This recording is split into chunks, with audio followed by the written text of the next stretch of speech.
नमस्कार दोस्तों। आज मैं क्लास 6 का NCERT साइंस क्लास 6 का चैप्टर 2 पढ़ा रहा हूँ। एक फर्स्ट चैप्टर मैंने पढ़ा दिया, उसको प्ले लिस्ट में डाल दिया हूँ। अगर आप नहीं देखे तो जाके ज़रूर देखिए। इसी तरीके से दोस्तों क्लास 6 में कम से कम 11 चैप्टर है इसमें, जो आपको इसी तरीके से पढ़ाया जाएगा। आपको कुल 11 चैप्टर है इसमें पढ़ाया जाएगा आपको। इसके बाद 7वीं पढ़ाया जाएगा आपको NCERT, फिर 8वीं, फिर 9वीं, 10वीं और फिर 11वीं। उसके बाद हिस्ट्री, फिर 6ठी का 7वीं का ऐसे ही पढ़ाया जाएगा। अगर वीडियो को पहली बार देख रहे हैं तो दोस्तों लाइक, सब्सक्राइब, शेयर करें। तो दोस्तों आज देखिए वस्तुओं के समूह का बनना, आपको एक एक चीज़ पढ़ाया जाएगा, क्योंकि आप देखते हैं कि 70 BPSC कितने क्वेश्चन पूछा जाता है BPSC में। लगभग मान लीजिए कि 30 क्वेश्चन, लगभग क्या 30 क्वेश्चन पूछा ही जाता है जो अभी है। UP PCS में भी पूछा जाता है 20 से 25 क्वेश्चन। UP RO में RO इसमें भी 20 से 25 क्वेश्चन पूछा जाता है। हर एग्ज़ाम में पूछा जाता है, जितने भी एग्ज़ाम हैं होता है।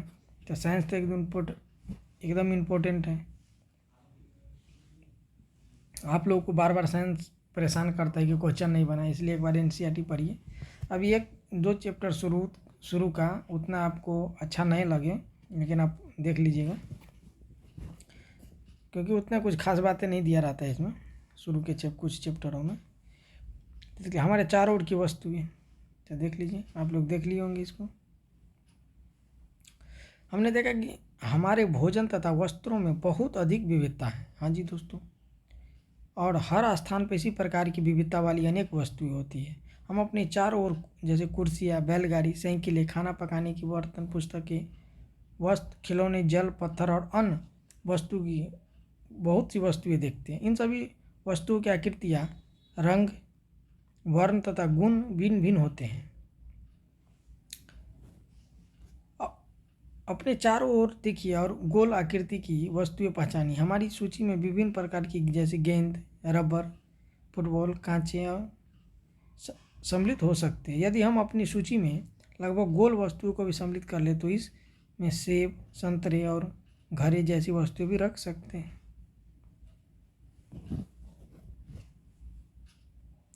जैसे देख रहे हैं हमारे चारों ओर की वस्तुएं क्या रहता है। देखिए दोस्तों, मोबाइल फ़ोन है, ये गुड़िया है, ये ज्योमेट्रिक है बच्चे का, देख रहे हैं लिखने वाला है, ये की है, चाबी है, ताला है, देखिए एक देख रहे हैं CD का कैसेट है, एक गिलास है। इसी प्रकार से हमारे आसपास की यही वस्तुएं होती हैं जो दिखाया गया है। मान लीजिए कि प्लास्टिक की बनी वस्तु का एक समूह बनाना चाहते हैं तो बाल्टियाँ, जैसे देखिए बाल्टी बन जाएगा, कांच, बॉक्स, खिलौने, जल पात्र, पाइपलाइन, मतलब ये अनेक चीज़, मतलब प्लास्टिक अनेक चीज़ों बन जाती है। टेबल, मेज, कुर्सी, चम्मच, हर कुछ बनाया जा सकता है। मतलब अनेक प्रकार की चीज़ बना सकते हैं आप। हमारे चारों ओर की वस्तु एक अथवा एक से अधिक पदार्थों से बनी होती हैं। इन पदार्थ में कांच, धातुएं, प्लास्टिक, लकड़ी, रुई, कागज, पंख और मृदा हो सकते हैं। बिल्कुल हो सकते हैं। आइए अब हम अपने चारों ओर की जितनी संभव हो सके उतनी वस्तुएं एकत्र कर लेते हैं। इसमें से प्रत्येक अपने घर से प्रतिदिन उपयोग होने वाली वस्तुएं होते हैं। जैसे देखिए एग्जाम्पल में दिया है चाक,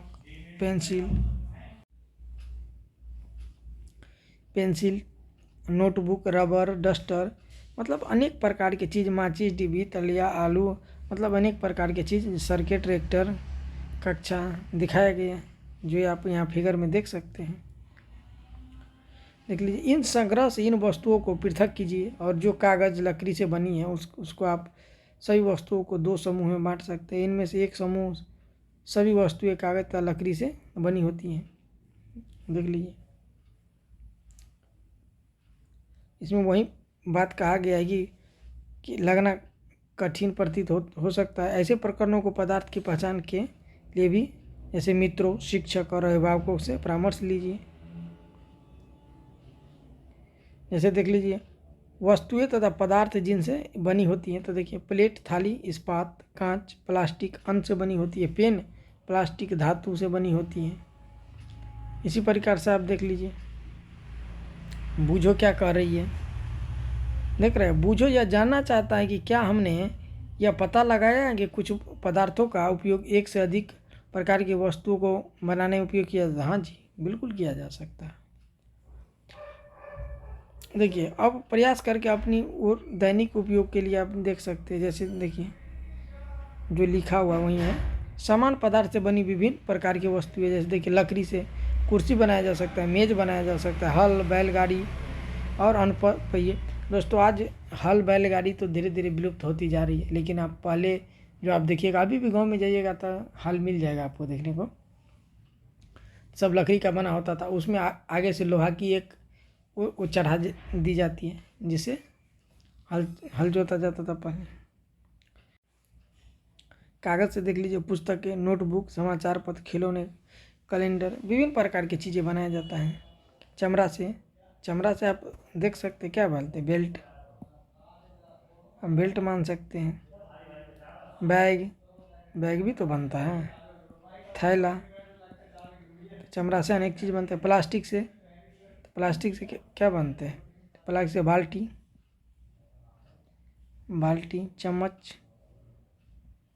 चम्मच, मतलब अनेक, थाली, प्लेट, कुछ भी बना सकते हैं। मतलब इसे रुई से क्या बोलते हैं, रजाई, तकिया, मतलब अनेक प्रकार की चीज़ आप बना सकते हैं। वही दिखाया गया दोस्तों। देखिए अब पदार्थ के गुण। देखिए, क्या आप जानते हैं, कभी यह जानने का प्रयास किया है कि गिलास कपड़े का क्यों नहीं बनाया जा सकता। हाँ जी दोस्तों, गिलास कपड़े का क्यों नहीं बनाया जा सकता। यह ध्यान में रखिए कि हम गिलास का उपयोग सामान्यतः द्रवों को रखने के लिए करते हैं, इसलिए यदि हम कपड़ों का गिलास बनाएं तो क्या हमारा यह कार्य काफ़ी हास्यास्पद प्रतीत नहीं होगा। हाँ जी, तो नहीं बना सकते हम लोग कपड़ों का गिलास क्यों बनाएंगे जी। गिलास का उपयोग सामान्यतः पानी पीने में किया जाता है, चाय पीने में किया जाता है, दूध पीने में, मतलब जो लिक्विड पदार्थ होता है उसी का उपयोग में किया जाता है। अगर कपड़ा का रहेगा तो भीग जाएगा, तो उसका उपयोग नहीं किया जा सकता है, तो वही कहा जाता है। गिलास बनाने के लिए हमें कांच, प्लास्टिक की धातु अथवा कोई ऐसी पदार्थ होनी चाहिए जो जल को रोक सकता है। इसी प्रकार खाना पकाने वाले पात्र बनाने के लिए कागज का उपयोग करना भी कोई बुद्धिमानी का कार्य नहीं माना जाएगा। तो हम यह देखते हैं कि हमारे द्वारा किसी भी वस्तु को बनाने के लिए किसी पदार्थ का चयन किया जाना दिखावट है। देखिए, पदार्थ प्राय एक दूसरे से भिन्न दिखाई देते हैं। जैसे लकड़ी लोहे से बिल्कुल भिन्न होते हैं, बिल्कुल अलग होते हैं, सही बात। लोहा, तांबा, एल्युमिनियम से भिन्न भिन्न दिखाई पड़ता है, परंतु फिर भी लोहे, तांबे तथा एल्युमिनियम में कुछ समानताएं हो सकती है जो लकड़ी में नहीं पाई जाती है। देखिए, भिन्न पदार्थों जैसे गाता, लकड़ी, तांबे तथा तार, एल्युमिनियम की शीट और चाक के छोटे छोटे टुकड़े एकत्र कीजिए। क्या इनमें कोई भी चमकीली दिखाई पड़ती हैं। चमकीले पदार्थों के एक समूह में पृथक कीजिए। अब जैसे ही आपके शिक्षक प्रत्येक पदार्थ को 2 भागों में काटे और ताजे फटे पृष्ठों को ध्यान से देखिए, आपने क्या पाया। क्या इन पदार्थों में से कुछ के ताजे फटे पृष्ठ चमकीले हैं। इन वस्तु को भी चमकीले पदार्थों के समूह में सम्मिलित कीजिए।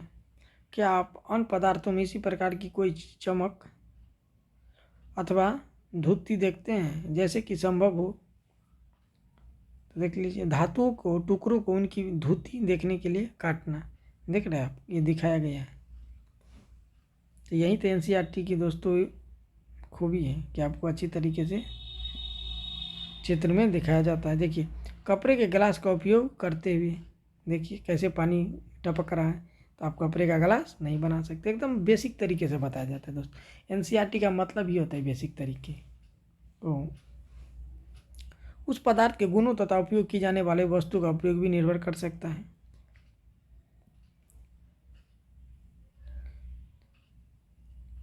देखिए दोस्तों, रेगमाल से रगड़ कर यह देख सकते हैं कि विद्युवान है अथवा नहीं है। पदार्थ जिसमें कई प्रकार की धुति होती है वे प्रायः धातु कहते हैं। जैसे लोहा, तांबा, एल्युमिनियम तथा सोना धातुओं के उदाहरण हैं। कुछ धातु ये बहुधा अपनी चमक खो देती हैं। हाँ जी दोस्तों, चमक खो देती है, जैसे धातुहीन निष्प्रभ दिखाई देने लगती हैं। ऐसा उन वायु तथा नमी के अभिक्रिया के कारण। हाँ जी दोस्तों, आप चांदी को भी देखिए, सोना को भी देखिए, चाहे कोई भी धातु का सामान देख लीजिए ना, बर्तन देख लीजिए, चाहे आप मान लीजिए कि तांबा देख लीजिए, नमी और वायु और हवा के संपर्क में आने से रिएक्शन करता है। रिएक्शन करेंगे ना, अपना रंग धीरे धीरे खोने लगता है दोस्तों। सोना उतना नहीं खोता, लेकिन तांबा उम्बा को देखिएगा और कोई भी चीज़ को तो खोने लगता है दोस्तों। तो ये कारण होता है। इसलिए हमें केवल ताजे कटे पृष्ठों को ही धोती दिखाई देती है। धोती का मतलब देख रहे हैं दोस्तों, ताजे कटे देख रहे हैं, ये धोती होते हैं, इसी को बोलते हैं। देखिए ऐसे जो चमक दिख रहा है ना, इसको बोलते हैं, देखिए आपको, इसी को धोती बोलते हैं। देखिए मैं इसको आपको दिखा, इसी को जो ताजे कटा हुआ है ना, उसी को धोती बोलते हैं। दिखाई देते। जब आप किसी भी लोहे तथा वर्कशॉप का भ्रमण करें तो धातु की छड़ों को ताजे कटे पृष्ठों को देखें कि नया प्रयास करें, यह देखने को इनमें धोती है अथवा नहीं है। कठोरता, जब आप भिन्न पदार्थों को अपने हाथों से दबाते हैं, तो उनमें कुछ को दबाना, संपीड़न करना कठिन होता है, जबकि कुछ को आसानी से संपीड़ित हो जाते हैं। जैसे धातु एक चाबी लीजिए तथा उससे लकड़ी, एल्युमिनियम, पत्थर, टुकड़ा, कील, मोमबत्ती, चौक आदि इन पदार्थ अथवा वस्तु के पृष्ठों को खरोचने का प्रयास कीजिए। आप इन पदार्थों को आसानी से खरोच सकते हैं, जबकि कुछ अन्य पदार्थ को आसानी से नहीं खरोचा जा सकता है। वे पदार्थ जिन्हें आसानी से संपीड़ित किया अथवा खरोचा जा सकता है उसे कोमल पदार्थ कहलाते हैं। हाँ जी दोस्तों, साधारण सी बात है, जिस पदार्थ को आप आसानी से खरोच या संपीड़ित कर सकते हैं उसको कोमल पदार्थ कहते हैं। कोमल रहेगा तभी तो खरोचा रहा है वो, जबकि अन्य पदार्थों ने संपीड़ित करना कठिन होता है। अन्य पदार्थ को संपीड़ित करना कठिन होता है, जैसे कठोर पदार्थ कहलाते हैं। जैसे रुई अथवा स्पंज कोमल है, जबकि लकड़ी कठोर है। तो दिखावट में पदार्थ को गुण हो सकते हैं, जैसे धोती, कठोरता, रुक्ष, खुरदुरा अथवा चिकना होना। देख लीजिए, विलय तथा अविलय। कठोरता आप समझ गए, विलय तथा अविलय क्या लुप्त होता है क्या नहीं होता है, देख लीजिए। विलय और अविलय, तो देख लीजिए, कुछ ठोस पदार्थ जैसे चीनी, नमक, चौक, पाउडर, बालू, रेत, लकड़ी के बुरादे, इन नमूने एकत्र कीजिए और कांच के 5 गिलास लीजिए और प्रत्येक गिलास के लगभग 2/3 भाग में जल भरिए। पहले गिलास के कुछ मात्रा में चम्मच भरकर चीनी, दूसरे में नमक तथा इसी प्रकार से गिलासों में अन्य पदार्थ डालिए और प्रत्येक गिलास की अंतः वस्तुएं को चम्मच से विलोपित कीजिए। धीरे धीरे हिलाइए और कुछ मिनट बाद प्रतीक्षा कीजिए। क्या यह कीजिए और पता लगाइए कि जल मिलाए गए पदार्थ को क्या होता है। देख रहे हैं इसमें कैसे मिलाए गए हैं, देख रहे हैं इसमें डाला गया है, इसमें भी डाला गया है। कुछ देर देखिए, विभिन्न पदार्थों के जल में मिश्रण करना। तो देखिए, नमक जल में पूर्णतः लुप्त हो जाता है। अगर जल में नमक डाल देती है, उसकी क्या हो जाती है, डेंसिटी जल की बढ़ जाती है। देख रहे हैं, लुप्त हो जाती है। जैसे चीनी डालिएगा पूर्णतः लुप्त हो जाएगा। देख रहे हैं, जल में अगर चीनी डालिएगा तो ये भी पूर्णतः लुप्त हो जाएगा। बालू डालिएगा तो ये लुप्त नहीं होगा, आपको दिखाई देगा क्योंकि नीचे में वो बैठ जाएगा। चौक या पाउडर भी डालिएगा ना तो लुप्त नहीं होगा, कुछ मात्रा में बैठ जाएगा। लकड़ी का बुरादा भी डालिएगा तो नीचे बैठ जाएगा, लुप्त नहीं होगा। इस प्रकार से आप देख सकते हैं। आप ये पाएंगे कि कुछ पदार्थ जल में पूर्णतः लुप्त हो जाएगा, अर्थात घुल गए लेकिन विलीन हो गए हैं। हम यह कह सकते हैं कि ये पदार्थ जल में विलय है। हाँ जी दोस्तों, विलय और विलय आप समझ गए। जो पदार्थ जल में डालने जो पूर्ण रूप से घुल जाता है उसे विलय कहते हैं, कि उसके साथ वह विलय कर लिया। समझ गए, जैसे नमक और पानी विलय है, घुल जाते हैं ना बिल्कुल। अन्य पदार्थ जल के साथ मिश्रण नहीं करते तथा काफ़ी समय तक गिलास में विलोपित करने पर भी जल में लुप्त नहीं होते, उसे पदार्थ को अविलय कहते हैं। जैसे मान लीजिए कि आप डाल दीजिएगा पानी में लकड़ी का बुरा था, वो विलय होगा ही नहीं। आप उसको 6 महीना भी छोड़ दीजिएगा तो सड़ गल के वो रहेगा ही डस्ट के रूप में, तो विलय नहीं, उसे अविलय कहते हैं। तो जैसे चूँकि जल बहुत से पदार्थ को विलीन कर सकता है, इसीलिए हमारे शरीर के प्रक्रियाओं में इसकी एक महत्वपूर्ण भूमिका है। क्या द्रव भी जल में विलीन हो जाते हैं? जैसे देख लीजिए, सिरका, नींबू का रस, सरसों का तेल अथवा नारियल का तेल, मिट्टी का तेल अथवा अन्य किसी भी द्रव के नमूने एकत्र कीजिए और कांच का एक गिलास लीजिए। इसे आधा जल से भरिए और इसमें चम्मच भरकर कोई द्रवित मिलाइए और भली भांति सम्मिलित कीजिए। देख रहे हैं? जैसे आपको पता होना चाहिए कि जल में अगर आप तेल डालते हैं, मिट्टी का तेल डालते हैं, किरोसिन का तेल डालते हैं, तो उसके ऊपर छताने लगता है, वो पूर्ण रूप से मिलता ही नहीं है जल में, वो नहीं मिलता है। देखिएगा, आप पढ़े होंगे, क्वेश्चन भी पूछा जाता है कि अगर पानी में मिट्टी तेल डालने से जो मच्छर के लावा होता है डूब जाता है, क्योंकि जो पानी की डेंसिटी होती है ना, उसको पतला कर देता है। ये उसकी किरोसिन तेल डालने पर उसको पतला कर देता है, पतला करने से ना वो डूब जाता है ना। तो इसमें विलय नहीं होते। जैसे देखिए एग्जाम्पल देखना लीजिए, भली भांति मिश्रित होता है, मिश्रित नहीं होता है। तो देखिए सिरका भली भांति मिश्रित होता है, लेकिन नींबू का रस नहीं होता है, सरसों का तेल नहीं होगा, नारियल का तेल नहीं होगा, किरोसिन बिल्कुल नहीं होगा। तो ये सब मिश्रित नहीं होगा। समझ गए आप लोग? क्योंकि ये लोग पानी के ऊपर तैरते रहता है।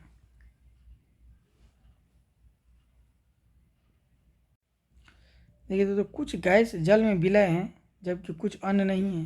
सामान्यतः जल में कुछ गैसें थोड़ी मात्रा में विलय होती हैं। उदाहरण के जल में विलीन ऑक्सीजन गैस जल में रहने वाले जंतुओं एवं पादपों की उत्तरजीविता के लिए अत्यंत महत्वपूर्ण है। जल में दोस्तों ऑक्सीजन आराम से विलीन हो जाता है, क्योंकि ऑक्सीजन नहीं रहेगा तो जो उसमें जीव जंतु हैं तो फिर मर जाएंगे। जैसे आप मछली ही आप देखते हैं, मछली जो पालन करता है उसमें ऑक्सीजन की कोई सुविधा दिया जाता है उसमें, नहीं तो मछलियाँ मरने लगती हैं। तो आप देख लीजिए, जल में तैर अथवा डूब सकती हैं, जल में तैर अथवा डूब सकती हैं। देखिए ध्यान दिया है कि जल में अविलय ठोस जल से पृथक हो जाते हैं। कुछ द्रवों के साथ ऐसा ही देखा गया जिसमें कुछ पदार्थ जो जल में मिश्रित नहीं हो पाए, वे जल में पृष्ठ पर आकर तैरने लगता है। देख लीजिए, जल में डूबी ही तथा तैरती वस्तु का देख लीजिए, कौन जल में डूब रहा है, कौन तैर रहा है। देखिए मुख वर्ण अपारदर्शी अप्रभासी, पहले इसको देख लीजिए। देखिए डूबकर गिलास की तली पर पहुंच गए थे। क्या यह सही नहीं है? हम ऐसे कुछ उदाहरण देखते हैं जैसे जिसमें पदार्थ जल में तैरते रहते हैं अथवा डूब जाते हैं। किसी तालाब की सतह पर गिरी सूखी पत्तियां व कंकड़ जो आप इसी तालाब में फेंक देते हैं, शहद की कुछ बूंदें जिन्हें आप गिलास के जल में डुबाते हैं, इसका क्या होता है? बूझो यह चाहता है कि क्या आप उसे जल में तैराने वाले तथा जल में डुबाने वाले पदार्थों की 5 उदाहरण दीजिए।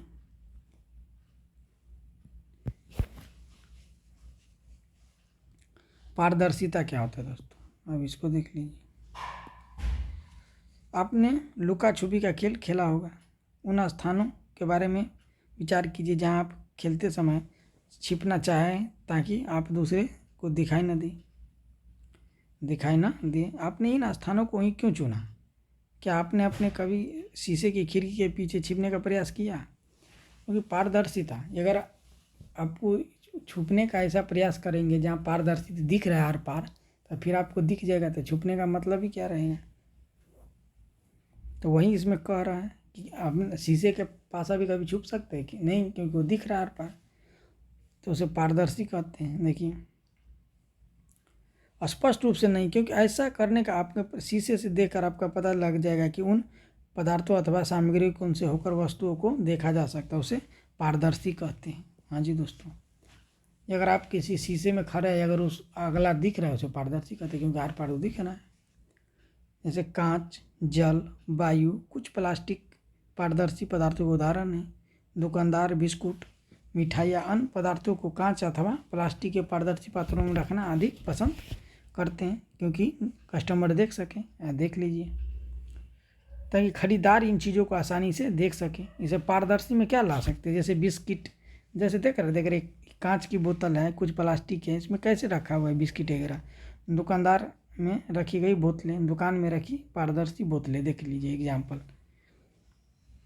इसलिए रखा गया है कि कस्टमर देख के पहचान सकें और आर पार वो दिख सकें। तो समझ गए, बिस्किट रखा हुआ है, कुछ ऐसी चॉकलेट रखा हुआ है, कुछ कुछ सामग्री रखा हुआ है। विपरीत, कुछ ऐसे पदार्थ हैं जिनसे होकर आप वस्तु को नहीं देख सकते, उस पदार्थ को अपारदर्शी कहते हैं दोस्तों। वैसा पदार्थ जिसको आप आर पार नहीं देख सकते अपारदर्शी कहते हैं। आप यह नहीं बता सकते हैं कि बंद लकड़ी के बॉक्स, गत्ते के डब्बे अथवा धातु के पात्र के भीतर क्या रखा है। हाँ जी दोस्तों, अगर मान लीजिए कोई लकड़ी का ऐसे, मान लीजिए लकड़ी का कुछ ऐसे बना दिया डब्बा, तो इसके इस पार कोई व्यक्ति खड़ा है, मान लीजिए कोई इधर कोई खड़ा है, तो आप इसको नहीं देख सकते हैं, क्योंकि अपारदर्शी होते हैं, लकड़ी अपारदर्शी होते हैं, आप इसको नहीं देख सकते हैं।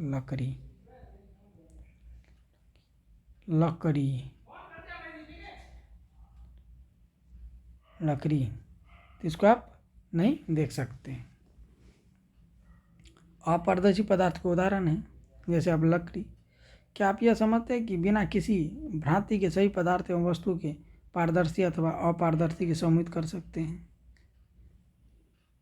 कागज की एक शीट लीजिए, उसे होकर किसी प्रतिदीप्त बल्ब को देखिए। इस संबंध में आपको प्रक्षेपण नोट कीजिए और अब कागज शीट के बीच 2 और 3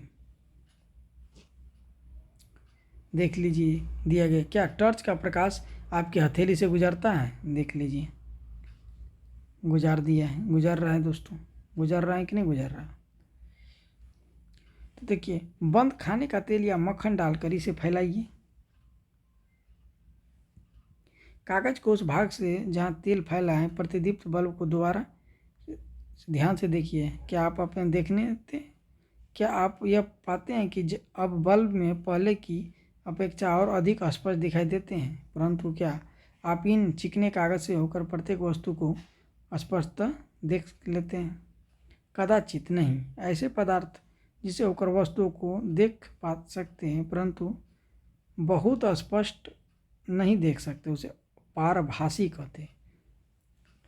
तो अपारदर्शी, पारदर्शी और पारभासी में अपन डिफरेंस समझ गए। पारभासी में क्या हो गया, तो पारभासी में ऐसी वस्तु जिसको आप स्पष्ट देख सकते हैं, लेकिन स्पष्ट रूप से, मतलब कोई वस्तु को आप मान लीजिए, एक सेकेंड, कोई वस्तु को आप देख सकते हैं, लेकिन जैसे कोई वस्तु को आप देख सकते हैं, आप देख सकते हैं, लेकिन स्पष्ट रूप से नहीं देख पाते हैं। क्या होगा? स्पष्ट रूप से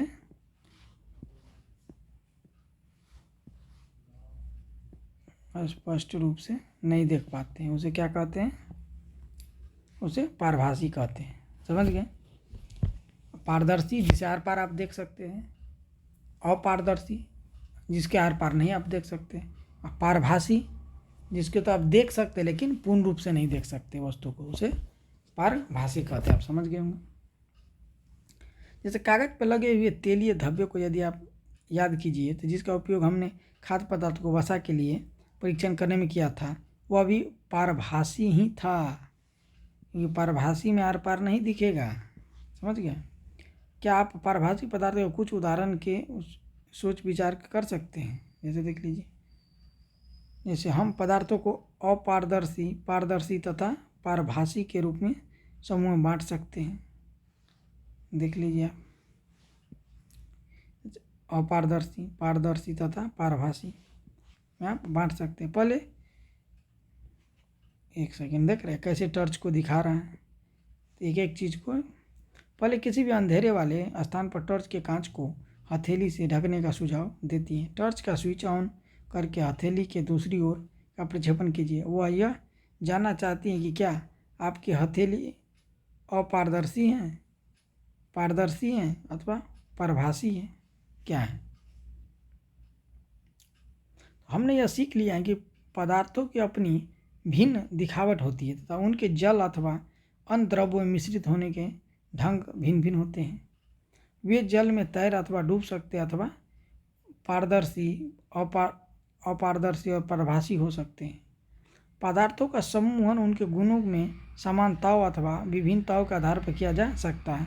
तो दोस्तों आज आप इतना तो समझ गए होंगे पारदर्शी, अपारदर्शी और पारभासी में क्या अंतर। पारभासी मैं बार बार कह रहा हूँ कि दिखाई देगा लेकिन स्पष्ट रूप से नहीं देगा।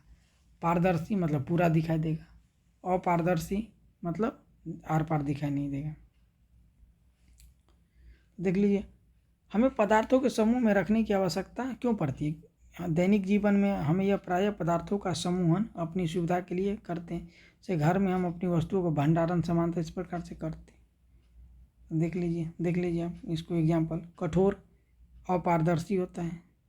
कठोर जैसे लोहा का कोई गेट है, कैसे आप देखिएगा?